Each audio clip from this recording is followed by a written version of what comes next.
Latest news updates కోసం ఇప్పుడే download చేసుకోండి media effects app. Welcome to media effects. ఇటీవల ఛత్తీస్గఢ్లో జరిగిన భారీ ఎన్కౌంటర్కు నిరసనగా మావోయిస్టులు 5 రాష్ట్రాల బంద్కు పిలుపునిచ్చారు. ఖచ్చితంగా నెత్తుటి బాకీ తీర్చుకుంటామని హెచ్చరించారు. నేడు మావోయిస్టుల బంద్ పిలుపు నేపథ్యంలో తెలుగు రాష్ట్రాల సరిహద్దు ప్రాంతాల్లో హై టెన్షన్ వాతావరణం నెలకొంది. పోలీసులు పూర్తి అప్రమత్తంగా వ్యవహరిస్తున్నారు. వారం రోజుల క్రితం ఛత్తీస్గఢ్ తెలంగాణ సరిహద్దులో జరిగిన ఎన్కౌంటర్లో 3 మావోయిస్ట్ పార్టీల ముఖ్య నేతలు మృతి చెందారు. ఈ ఎన్కౌంటర్ను ఖండిస్తూ మావోయిస్ట్ అధికార ప్రతినిధి జగన్ పేరిట లేఖ విడుదల చేశారు. ద్రోహి ఇచ్చిన సమాచారం మేరకు ఏకపక్షంగా కాల్పులు జరిపి మావోయిస్టులను మట్టుబెట్టారని ఆరోపించిన మావోలు ఈ ఎన్కౌంటర్ నిరసనగా 5 రాష్ట్రాల బంద్కు పిలుపునిచ్చారు.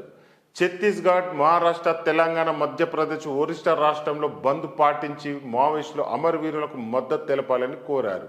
ఏజెన్సీలో పోలీసులు రెడ్ అలర్ట్ ప్రకటించారు. మావోయిస్టులు 5 రాష్ట్రాల బంద్కు పిలుపునివ్వడంతో టెన్షన్ వాతావరణం నెలకొంది.